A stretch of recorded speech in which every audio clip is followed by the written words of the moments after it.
hidup sendiri sebenarnya sejauh ini ya Mbak, itu tuh kita yang menentukan. Jadi dari kita yang itu apa namanya? Iya, seikhlasnya. Sampai saat ini belum tahu. Biasanya saya mendekati orang yang pakai seragam porter, atau kalau porternya masuk ke kereta, ya saya cegat aja satu.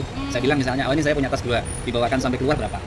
Ya. Berarti ditanyakan. Betul. Jadi saya orang yang dari awal nggak ingin di akhir itu ada masalah. Jadi dari awal saya harus bertanya harganya berapa. Misalnya dia bilang, udah Pak sampai parkiran 50.000 ya udah, kita sepakati. Ya. Enggak sih, selama ini aman. Nggak banyak aneh-aneh berarti. Enggak ada, aman. Kalau dulu sih waktu kecil mungkin percaya ya, karena mereka pasti membawa barangnya terus membawa dengan amanah gitu ya, dan juga sopan juga sih. Gitu kan saya yakin ya, dan saya melihat sebenarnya pelayanan mereka bagus ya, saya membawakan barang, bahkan ketika saya pernah dengan keluarga barangnya kan banyak ya, saya sama anak-anak mereka bahkan kan sebagian ingin saya bawa gitu, udah Pak ini saya bawakan, bahkan mereka lebih menurut saya bawanya itu ya, bagi saya pelayanannya bagus yang pernah saya alami ya, gitu ya. Mungkin terkait dengan visibilitas harganya berapa gitu ya, jadi kan nggak semua orang tahu, nggak ada juga anunya ya, pelangnya gitu ya, atau informasinya di mana aku juga nggak tahu ya. Mungkin itu yang harus di-improve dulu yang pertama. Terus yang kedua mungkin terkait dengan ketersediaan porternya juga di sini nggak kelihatan ya, kayak porter di depan gini.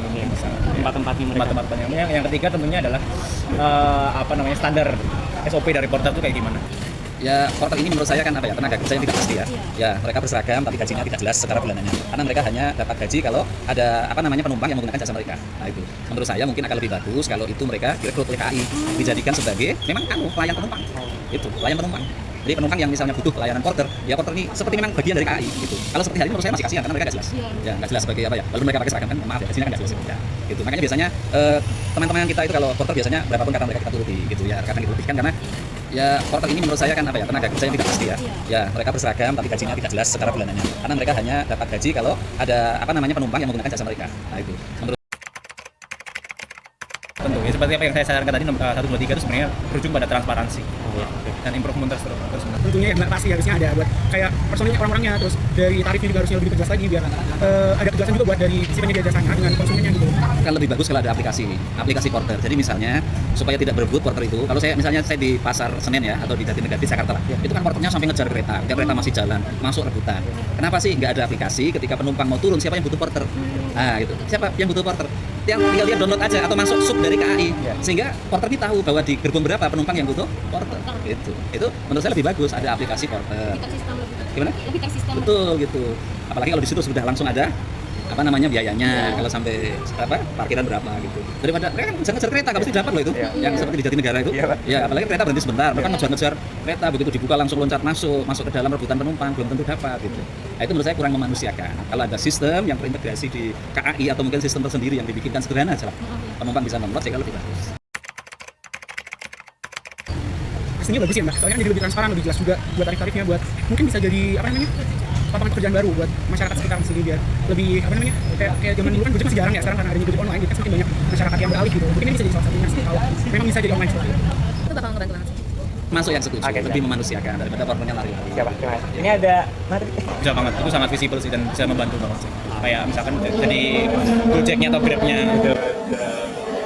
Guys, kalian pernah nggak sih ke stasiun dan kerepotan bawa koper gede-gede banget? Kadang sampai ngos-ngosan, troli juga udah habis, bahkan porter pun udah nggak kelihatan batang hidungnya di mana.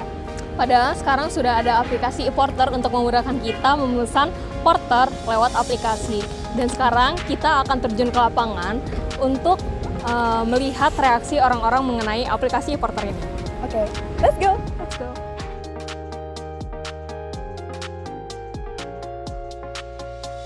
Oke guys, kita ketemu nih sama kakak yang bawaannya kelihatan berat banget ya. Coba kita tanya-tanya dulu. Halo kak, permisi. Hai. Kakak mau naik kereta ya berarti ya? Iya. Oke, kalau boleh tahu kita ada ini Kak, ada aplikasi namanya e-porter dan mungkin dari kakaknya bisa nih kebetulan kalau misalkan butuh sama e-porternya dan kakak bisa pesennya dari aplikasi itu. Oh iya, kebetulan nih barangnya banyak banget ya. Ya betul. Boleh itu gimana aplikasinya? Oke, coba kami jelasin ya.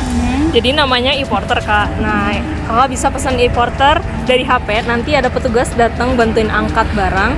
Dan selain itu aplikasi ini juga bisa buat beli tiket kereta atau pesawat. Jadi semua beres di satu tempat kak. Oh gitu. Oh baru tahu ada aplikasi begini ya? Betul sekali. Nah ini ya kita udah pesan, tinggal tunggu beberapa menit. Kakak santai aja duduk. dan jadi aku tinggal duduk aja. Betul, simpel banget ya sih. Simpel banget ya. Oke, langsung kita coba ya untuk aplikasinya. Oke guys, setelah kita pesan untuk e-porternya, kita tunggu sebentar fotonya datang ya. Halo Kak, atas nama Kak Reisha. Oh iya. Oh iya, dengan e-porter Kak. Oh iya. Iya, Kak. Iya, tolong ya. Iya. Oke. Ada lagi Kak? Udah, Sini ini sebelah saya sini bawa. satu lagi. Gak apa-apa Kak? Gak apa-apa Kak? Sini. Iya, gak apa-apa. Kereta apa Kak? Nah, gitu caranya guys. Kalau misalnya kalian butuh e-porter, tinggal klik e-porter aja.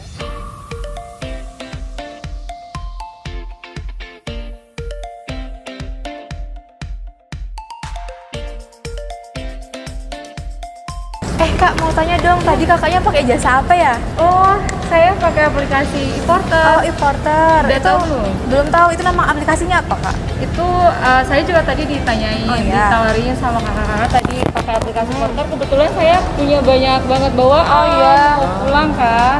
Jadi biar nggak ribet, simple dan nggak bawa apa-apa lagi, ya udah aku pakai aplikasi porter.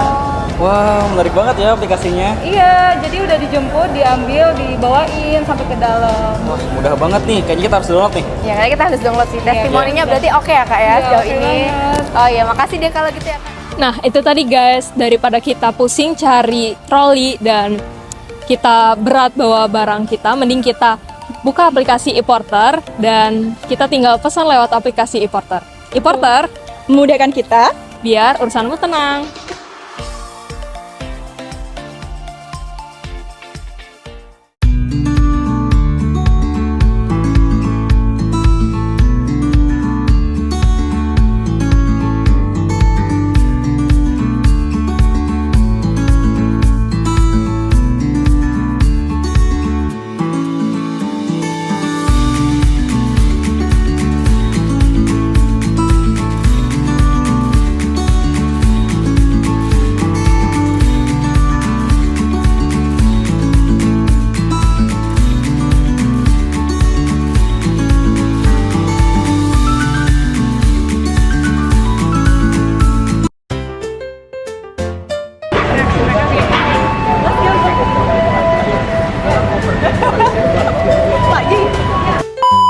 Sambil di perjalanan. Makasih ya.